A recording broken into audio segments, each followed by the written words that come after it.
Long before the haunting, horrible coming of COVID-19, Scott Peck opened his most popular book called The Road Less Traveled with these words. The words, "Life is difficult." That's how he began. Indeed, whether you're married or single, young or old, rich or poor, proud or humble, independent or dependent, you are going to need a little help now. Come, Jesus.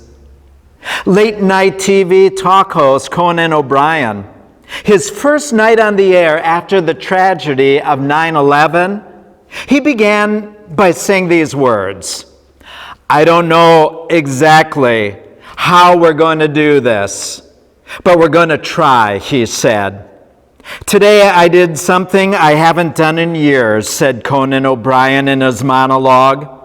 "I went across the street to St. Patrick's Cathedral, where I sat in silence and prayed.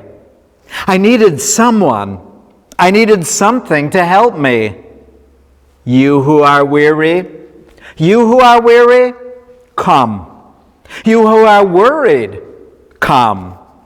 On lighter days, I might have said, throw your fears to the wind. After all, about 60% of the things you worry about are unfounded. About 20% of your fears are already behind you.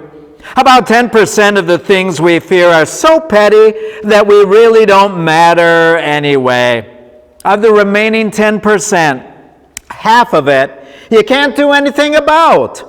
So on a lighter day, I might have said, along with Bobby McFerrin, "Don't worry, be happy." But I'd be talking to the wind today. We are worried. No amount of positive thinking is going to chase the fears away. We are worried about safety, security.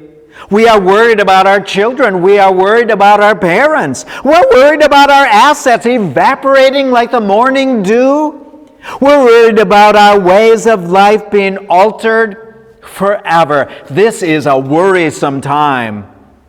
Actor Jimmy Stewart, he enlisted in the Army Air Corps back in 1941.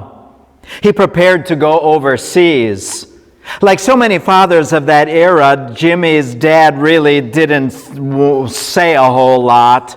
So as his son walked out the door to go to war, he just handed Jimmy Stewart, his son, a letter.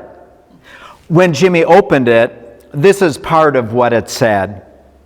"My dear Jim boy, you are on your way to the worst sort of danger that I could imagine.